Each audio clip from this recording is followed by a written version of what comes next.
Hello everybody. So this is the tutorials. It's going to be split up 3 parts. It will be on how to make the genre Artcore. I've prepared some projects for you guys that I'm going to show off today, and I hope you enjoy.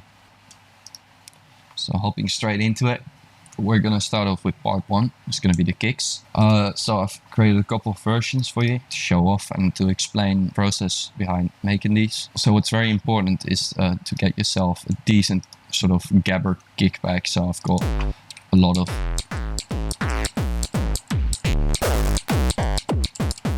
these are some of my favorites I use very often. So we're going to start off with the 90s version 1. It's quite simple, although pay attention. I have, no, not on this one, but on most of these I've set up a pitch envelope, which is really helpful.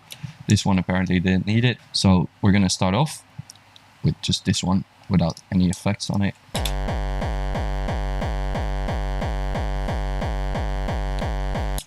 So already quite a decent kick. I have got it to where it starts. Well, not perfectly, but there we go. What you can do, what I do quite often, is I set up a pitch envelope with like +5.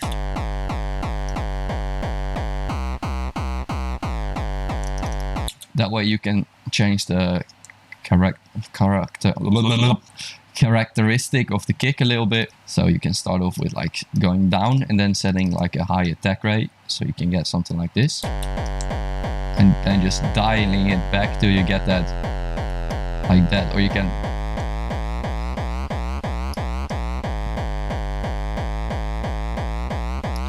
it's a lot of fun ways you can play around with your kicks, especially for Artcores.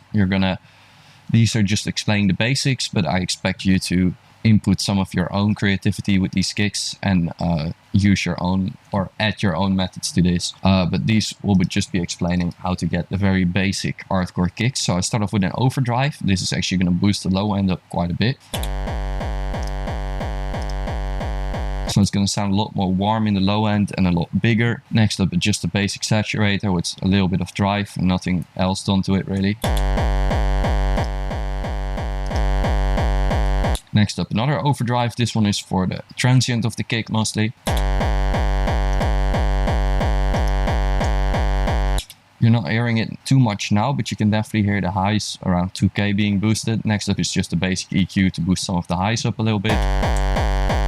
It's going to sound a lot more bright like that. And don't be afraid to use a reverb. And as you can see, I do have the low end on. Why is that? Because I like it a little bit messy, honestly. It's going to sound a lot better in the low end. For this genre, you can mono the low end, but in my experience, a lot of modern stereo systems are going to have stereo bass anyway, so why not use it? It's going to sound a lot better on systems that do have it, and on most other systems they have some computer or a mixing table manually doing it.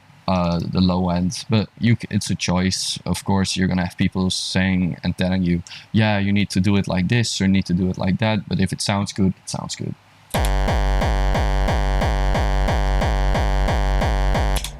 So that's your very basic Artcore kick. Next up is version 2. This one is with 2 plugins. Try to keep it very simple for the first ones, just to explain it to you. This one is with a different kick from the Thunderdome pack. I believe this one is available for free now. Yeah, the Thunderdome Ultimate Sample Pack. I'll leave a link down in the description of the video so you can check it out for yourself. It's really great, and it has a bunch of really good samples that can just get you started off with this production.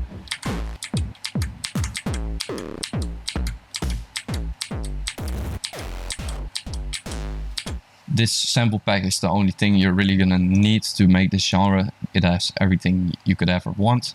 But of course, if you want to add some other things into it, you can do that as well. But this is a really great way to get you started with the sort of samples you're gonna be looking for. And in my experience, it's one of the better ones. I also recommend the Industrial Strength Records GABA 909 pack. It has some really sharp sounding drums and even some vocals. And I believe as well some synths, but I'm not too sure about that. Also, the Thunderdome pack is going to have some really amazing vocals and other stuff.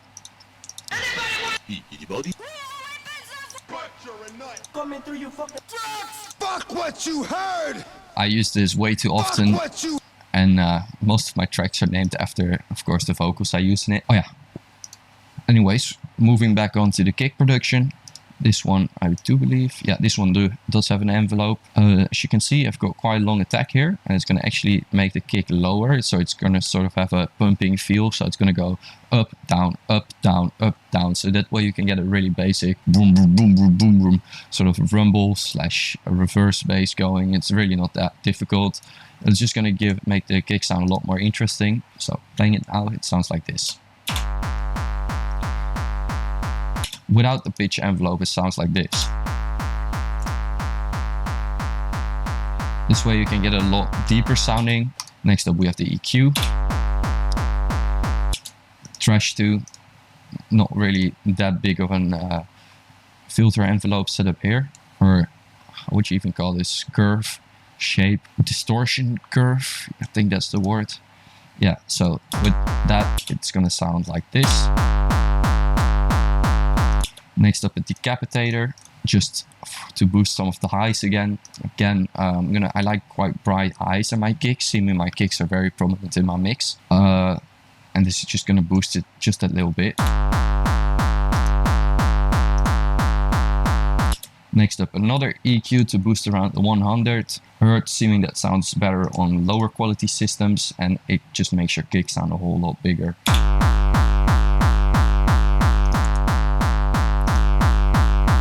Don't overdo your EQing, keep it simple, and I recommend playing around with the position of where you put your EQ, so you can put it in the middle.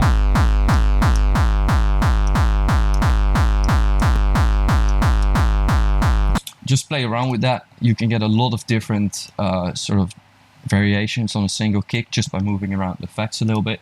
Next up we have the 2000s kicks. This is called a Millennium kick. It's a little bit modern than the sort of 90s kicks. So what the Millennium sort of kicks usually do is they boost with an overdrive in the mids. They boost it quite a lot. So as you can see, I've just got up a bunch. I do have the drive very low because otherwise it starts taking too much from the low end, but really boosts the mids and highs, and even the lows. It sounds a lot more aggressive. So now playing it without anything on it, it's going to sound like this. And I have some filters set up here, as you can see, like this. And what this is going to allow you to do is to do this.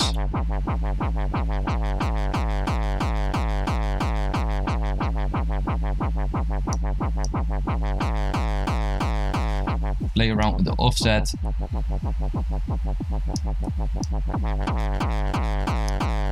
Or you can just turn it off completely. This is just optional and a fun way to play with your kicks. Again, another pitch envelope on here.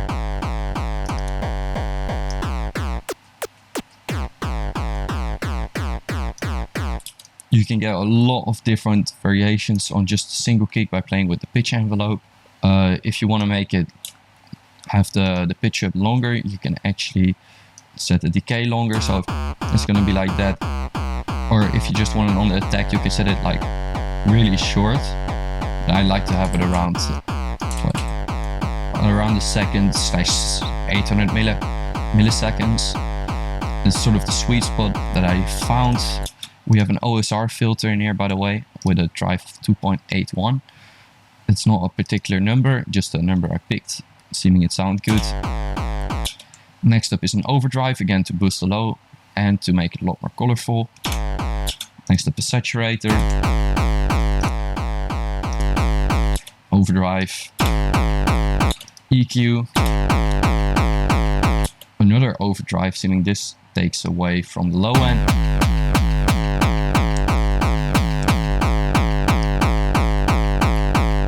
Mixing this is going to be a little bit of a nightmare with these kicks, seeming they can get quite complicated, as I'm going to show you with this last one.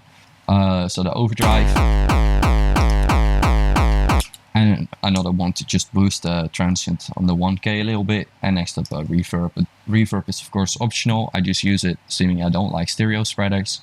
A lot of hardcore producers do use stereo spreaders on their kicks, but personally I prefer to keep the kick dry and just have some reverb playing over it. Sounds a lot more clean, and otherwise you're gonna have a lot of phasing issues, which I just hate. And in my experience with producing over the past years, a reverb that does have some low end on 5% is not going to have any sort of impact on your low end. Next up, we have the 2000s kick V2. So again, with plugins, yeah, this one I do use the reverb, but you can use any reverb. I especially can recommend to you the Dark Hall preset of just a regular reverb. It's really great for making kicks, and I'll actually show you what you can do with it. You do have to dial in a little bit to get the sort of desired sound.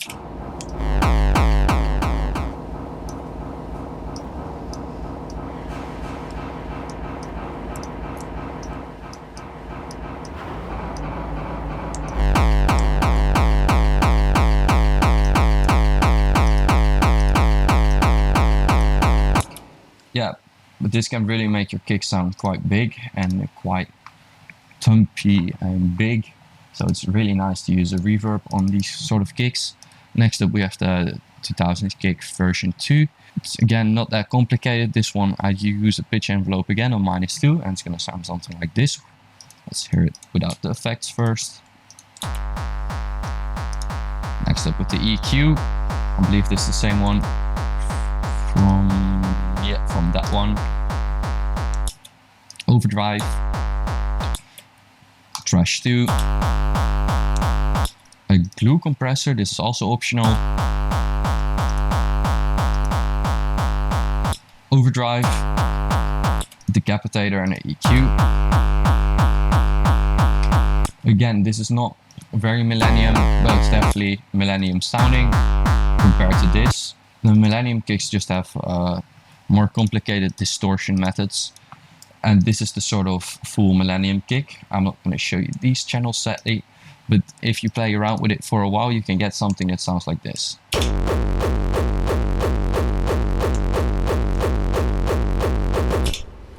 But again, that's my own way of processing that I sadly will not share with you, and that's just because of personal reasons. Like I don't want people copying me. I'm trying to like make you try things out yourself. So otherwise you have this sort of thing that happens with music production tutorials, that one guy really blows up and everybody is gonna do it exactly the way that he does it, and you will have 10,000 producers doing the exact same sort of kicks, which I really hate, and that's sort of the downfall of a genre usually.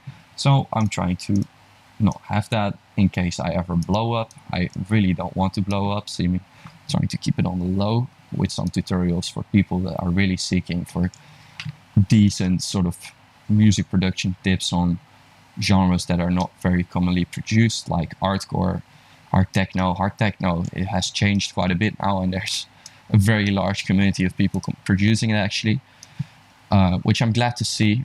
Just it's going down the route of everybody trying to be like one artist that's really popular in one moment, and then everybody starts producing like him, and then his sort of magic is gone and he's not that